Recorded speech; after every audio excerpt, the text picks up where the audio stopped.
So hopefully by now you've watched the saturation video to see how we got to this background. Now I'm going to do some blending, and we're going to use water for that as well. Again, I'm using my little tile. This is, I think, a 6-inch tile maybe. It works really well as a palette, and you can get them at the hardware store for really cheap. So let's do some blending. So the first thing I'm going to do is make sure I use water when I pick up my paint. Now if you're using craft paint, you want less water. More water if you're using more like a professional style paint. So this is Prussian blue, so it's a lot darker than the blue that we have here. So I'm just going to take, that's a little dry. If it's to the point where it's almost drying, as soon as you touch it to your canvas, add a little more water. I'm not going to clean my brush, I'm going to go right into my violet and load up my brush with violet, and then come right back in here. And you can see, because there's water already on the canvas, that purple is already starting to blend with the blue.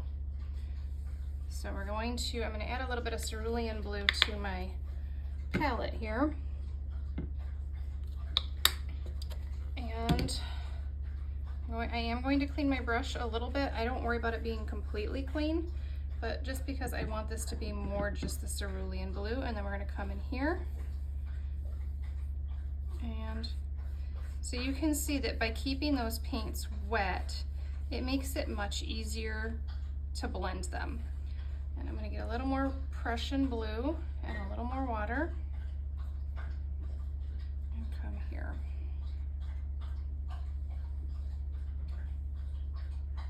So you're just going to continue to, just like we did with the saturation experiment, blend these colors by using the water plus the paint. And again, if you're using a craft paint, I've got a little hair in there. Can you see that? If you're using a craft paint, you're going to have to be a little more careful because you won't be able to stretch it as far as you could a more professional style paint. So I'm using some Liquitex, I'm using Master's Touch, which is from Hobby Lobby. Those are more highly pigmented paints, so they have more color in them. So once you get your first blend in, you can let that dry and then go back and add another coat. So that will make those colors even richer.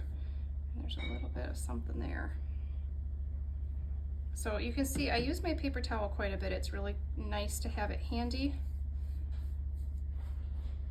And I'm using a nicer quality brush than I did for the saturation experiment. So keep that in mind too. It allows you to achieve smoother brush strokes. You can see this one's leaving less evidence of the brush bristles when I use a light touch than the brush for the background did. All right, so I am going to, let's say you don't like something you did. I just dip my paper towel into the paint water, and I can take most of that right back up. Now I took off some of the cerulean blue too, but that's not a big deal because we know how to add that back in. So I'm going to go back into the cerulean blue, and let's do like a flower petal or a leaf shape, whichever way you want to think of it. So it's really important that on the first few strokes you get the shape of your petal in. And you're going to want to turn your canvas to however it's easiest for you to work. You don't want to be stretching or having to hold your wrist in a weird angle. You want it to be comfortable for you so that you can get your lines the way you want them.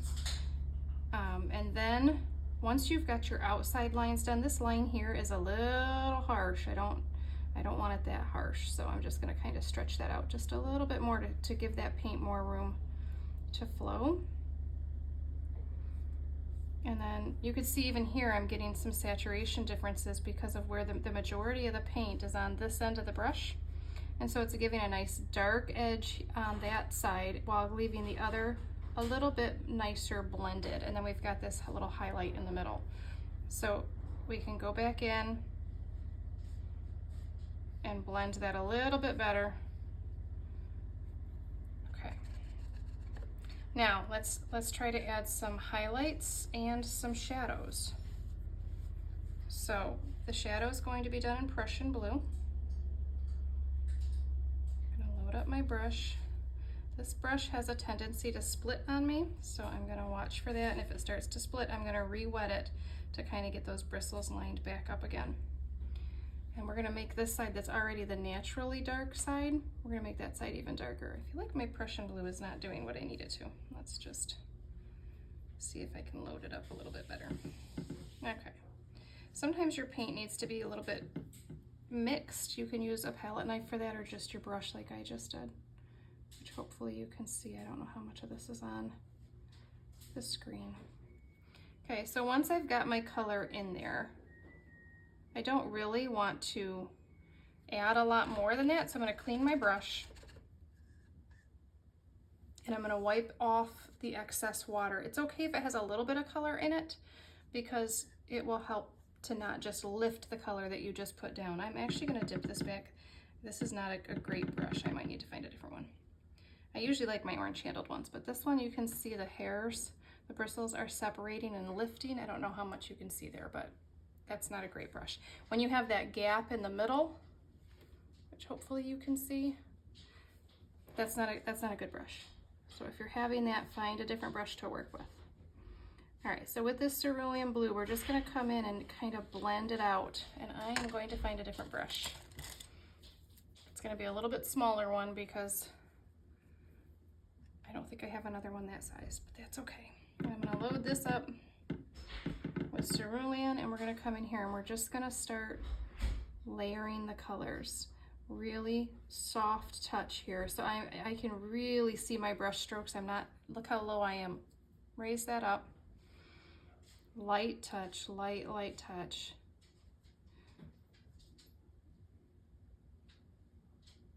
And you can see my leaf shape or my petal shape, whichever way you want to look at it, has changed just a little bit. I'm okay with that.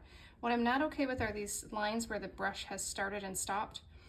So you want to watch for that. And the wetter your paint, the more likely you're going to see lines like that. So you have to be really aware of when you lift your brush that you're doing it very gently, almost like a feather and just barely touching it. So there I started too heavy. Sometimes it helps to have your brush down at more parallel to the canvas so you can go in and really smooth this out. So really watch for that. Sometimes brush strokes are nice, so I'm not saying you can't have brush strokes, but just make sure that they're there intentionally. If they're there unintentionally, go back and correct that. So now I'm going to add a little more cerulean blue. Kind of extend that up. I don't want it to be super dark here, so I'm not trying to deepen the saturation necessarily. I'm just trying to blend it a little more. Okay, and then I'm going to clean my brush and we're going to go into the violet, which is very dark, but I'm going to pretend that that's our highlight color because I don't have a white handy to add to my blue or my violet. So a lot of times for me when I do a highlight, it's going to be right here where the leaf swoops down. Nice soft stroke.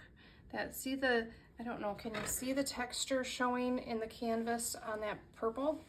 That's because my brush is too dry. It's not getting down into the texture of the canvas. So I'm gonna add a little water. I touched it to the paper towel just to make sure it's not too wet. And then we're gonna come back in and finish adding this highlight. You know, my brush is a little too wet because it's picking up the paint rather than blending it. So here's our little bit of a highlight. Hard to do with purple because it's such a dark color, but I think you get the idea. And you can tell my undercoat, that first layer of cerulean blue is half dry because when I get down here, it's picking that color up instead of laying it on top of.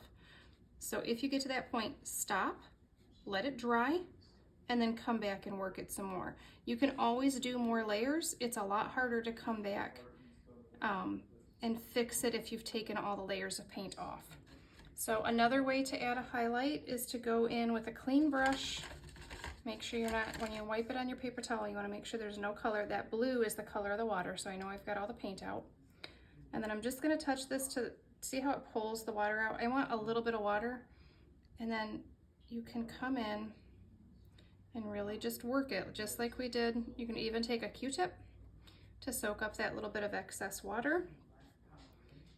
And then you have this nice little highlight here. This is not the way I would normally do it, but it gives you a good idea of what you can do just by taking some of that paint off and using that to do a highlight. And I'm going to go back in with cerulean just to finish that up a little bit. All right, let me know if you have any questions on that. That is it for this experiment.